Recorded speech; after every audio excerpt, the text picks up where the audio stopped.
In this video, I want to discuss how to translate English expressions to mathematical expressions. The reason why this is so important on the ACT is because almost all the questions on the ACT math exam rely heavily on your ability to translate English into math. I've put together a table with the common mathematical operations plus, minus, times, and divide, and how we commonly represent them with English. Once we go over that table, we will do a couple of practice problems so you can get the hang of doing this if you aren't comfortable doing it already. So for plus, this may be represented by the sum of, plus, greater than, more than, or increased by. I'm sure there are a couple other things, but the idea is that you're familiar with the most commonly used one. As an example, what number is 4 greater than 3? And we have x equals 3 plus 4. We could have picked any variable. We didn't need to use x. We could have used n. We could use y. We could use z. But the equation that we wrote is we used x to represent what number, and then is for equals, and then 4 greater than 3, so we put 3 plus 4, because that represents a number that is 4 greater than 3. Next we have the minus sign. Minus can be represented by the difference of, minus, decreased by, less than, or reduced by. As an example, 3 less than a number is y. So we have the mathematical translation, y equals x minus 3. And again, we just arbitrarily chose x as our variable, since we weren't told what variable we should use to represent that number in the example.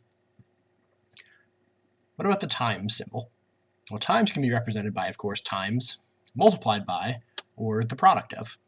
So as an example, the product of x and y is z. So we have the translation, xy equals z. We could have also put in there x times y equals z. But xy equals z is pretty standard since we're using two variables. We don't actually need to put the symbol for times in there. And finally, we have divided by. And this can be represented by divided by, the quotient of, or per. As an example, the quotient of 10 and x results in y. So we translated that to y equals 10 divided by x. All right, now that we have the basics out of the way from the table, let's do a couple of practice problems. Down at the bottom, we have, when a number is increased by the difference of 1/2 of x and 30, the result is y.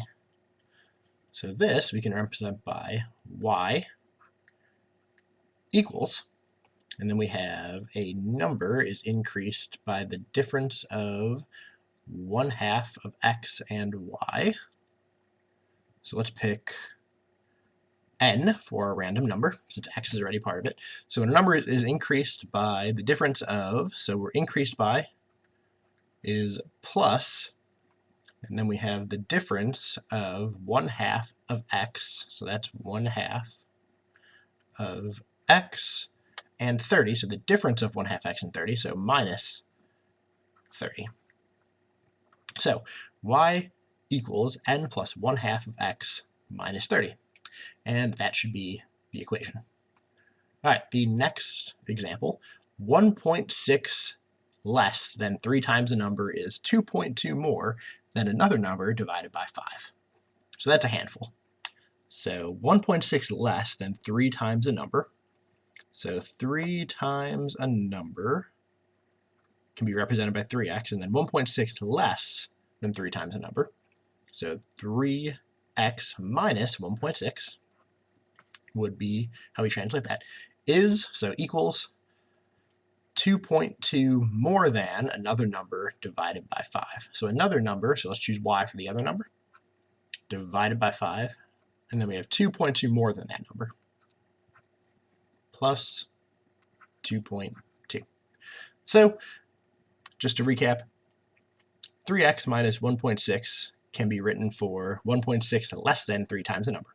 And then is equals, and then we have another number divided by 5, and 2.2 more than that number. So y over 5 plus 2.2. And that should be the result for that one.